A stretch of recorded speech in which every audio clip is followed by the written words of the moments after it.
Miss Millennial Philippines 2019 is brought to you by Potency, Mega Sound Smart Pro Videoke, Philippine Airlines, Efficacent Oil, and Nescafe Creamy White.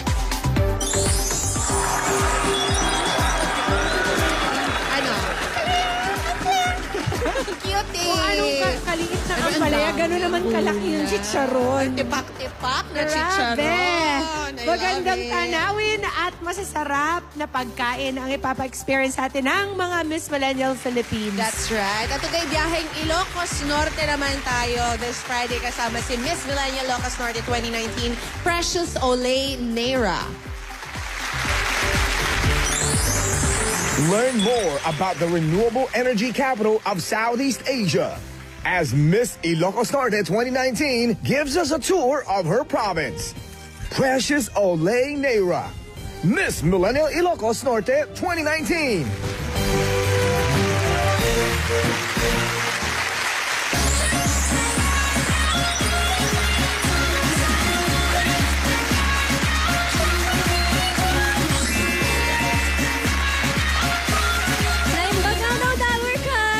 Precious Olay Neira from the renewable energy capital of Southeast Asia and the best little province of the North, Ilocos Norte. Si Precious! Hi, Precious! Hi, Precious! Ina-admire lang namin yung mga pasalubong na dala mo. Grabe kayo mag-chicharon. Ang lalaki. Siyempre po, the best lang ang dala-dala namin. Yes. Si Precious is a third year BA Sociology student at UP Los Baños. Opo. So dito ka na muna nakatira for now sa Los Baños. Nag-apartment po ako. Okay. Kasi from north to south di ba? Ang layo nun. Yeah. Renewable energy capital of Southeast Asia. Good. Dahil?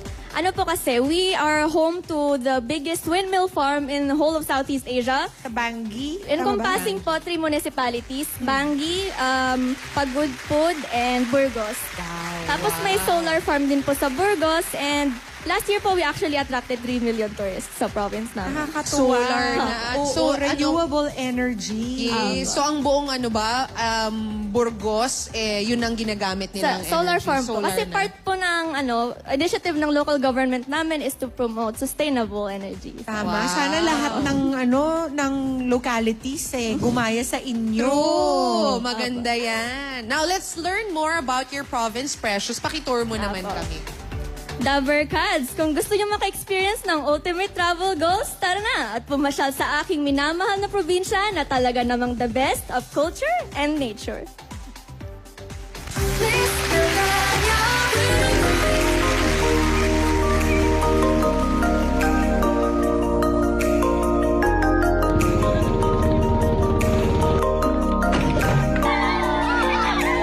Naimbangado, Dabarkads! Intayo ni Jaibadog Islands!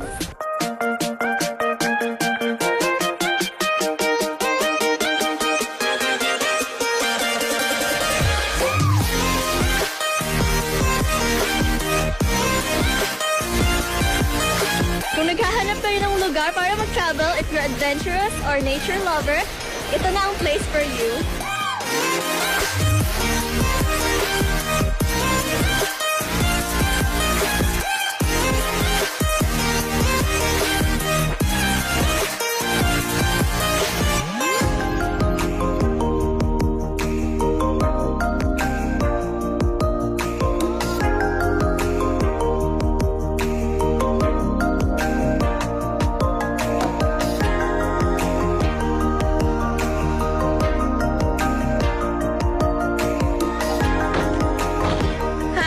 Nandito tayo ngayon sa Pinili kasama ang National Living Treasure ng Ilocos Norte, si Lola Magdalena Gamayo.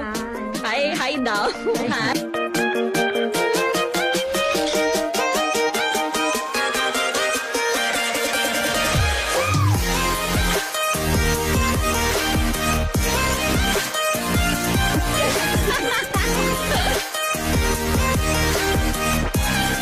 Lahat to first time kong kainin. Shakni Precious Olay Neira, your Miss Millennial Ilocos Norte 2019. Marami pa kayong dapat tuklasin. Aming probinsya, inyong pasyalin. Ilocos Norte, I'm in.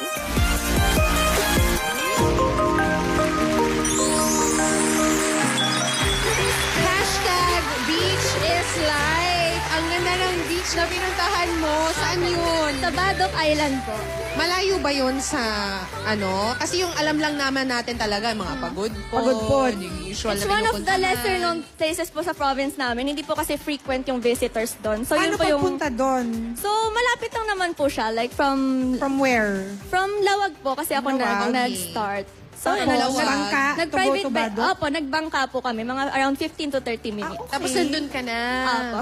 Oh, tsaka parang walang tao pa, no? Private island po. Ang ganda.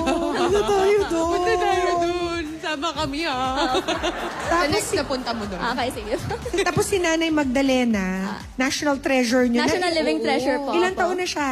She's more than 90 years old na. Tapos Wow. ano po siya, awardee po siya ng Gawad Manilikha ng Bayan. Yung Okay. same Ilang taon na siyang naggagawa ng Ay, matagal na daw po. nag-weave.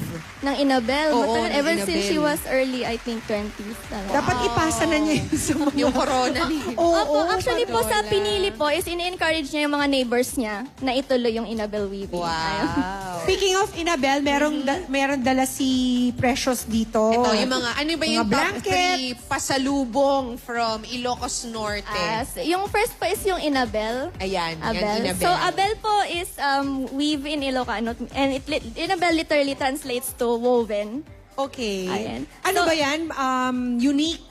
Opo, yung woven fabric po kasi, very labor-intensive siya. So, that's what makes it special. Kasi it takes a long time bago po magkaroon ng finished product. Totoo, gaano katagal para makagawa ka ng isang Inabel blanket? Depende po kung gaano kalaki. Like, yung, minsan for, kunwari, placemats lang, gano'n, Oo. weeks. Pero mga ganyan po, usually months, Months na niya yan. inaabot. Opo. So, ganito yung ginagawa Opo, ng yung Inabel. handloom po, dapat po synchronized yung hands mo and yung feet. Yung paa. So, Hindi tayo tayo pwede papasa dyan. dyan. Tapos ano Matagal pang ka mga na. highlights? Siyempre, alam na natin yung longganisa, yung mga Opo. empanada, yung mga bagnet. Yes. Ano pang mga favorites mo dito sa yung dinala mo? nag-stand out po na product sa akin dyan is yung basi.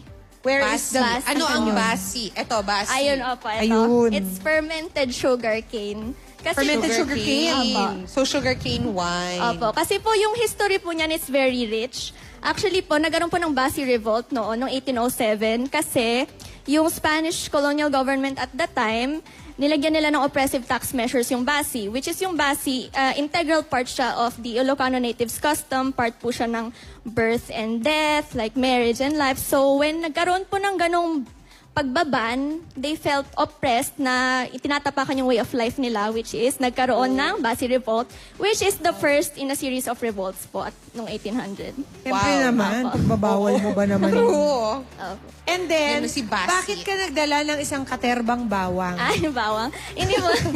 Kasi, Walang aswang dun. hindi po. Ano po kasi, parang Special ba ang bawang? special ng po Ilocos siya Norte? kasi po, kahit bawang lang po siya kung iisipin, staple po siya kasi sa Ilocano dish sa mga cuisine namin. And since po yung Ilocos Norte climate ay warm, yung prop mo na bawang, it grows very well doon. Okay. Okay. Dahil sa sa panahon doon na very warm. Very warm. Actually po, Region 1 is yung primary na nagpo-produce Ng bawang. Opo. Kaya Dabarkads, kung pupunta kayo ng Ilocos Norte, you can check out Itbulaga's Facebook page for the 2,000 budget tour itinerary na si Precious mismo ang nagre-recommend. 2,000 pesos lang, no? Pwede ka nang mag-tour. Thank you sa mga kababayan ni Miss Millennial Ilocos Norte para sa inyong mga pasalubong, lalo na po sa tourism at local government ng Ilocos Norte. At i-follow lang si Miss Millennial Ilocos Norte sa kanyang social media accounts to know more about her province. May regalo rin kami para sa iyo, Precious, mula sa mga kasama naman namin naghahatid ng Miss Millennial Philippines. Meron kang gift pack from Potency, the beauty of immunity. Meron ka rin videoke player from Megasound Smart Pro Videoke. Experience music and more with more than 18,000 built-in songs, free 2 years song updates, and mobile karaoke app controller. Ang Miss Millennial Philippines ay inihatid din ng Efficacent Oil, araw-arawin mo. Nescafe Creamy White, mas masarap ang buhay pag walang pait. At ng Philippine Airlines, fly with Philippine Airlines, the heart of the Filipino. Maraming salamat din sa H&M Clothing. Precious, imbitahan mo na ang ating mga Dabarkads na bisitahin ang Ilocos Norte.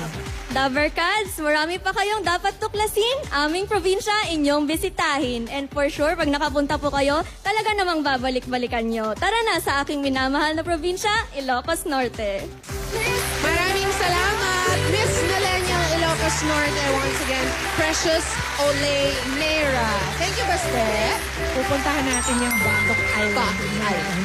At bukas, sa Western Visayas naman tayo mga Dabarkads. Sa Iloilo tayo pupunta. Yun. At kasama dyan si AK na Naku! naglibot. Ano kaya pinagkakain ng matatamis ni AK sa Iloilo? Alamin natin bukas. At dito yan sa Miss Millennial Philippines 2019. Ngayon, sumugod na tayo sa barangay. One for all for one.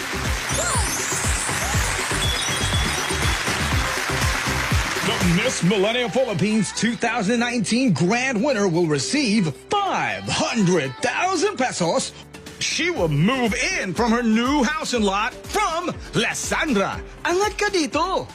She will also wear the crown, which stands for the strong, independent young Filipina who has a heart for her hometown. It's a crown pit for the next Miss Millennial Philippines.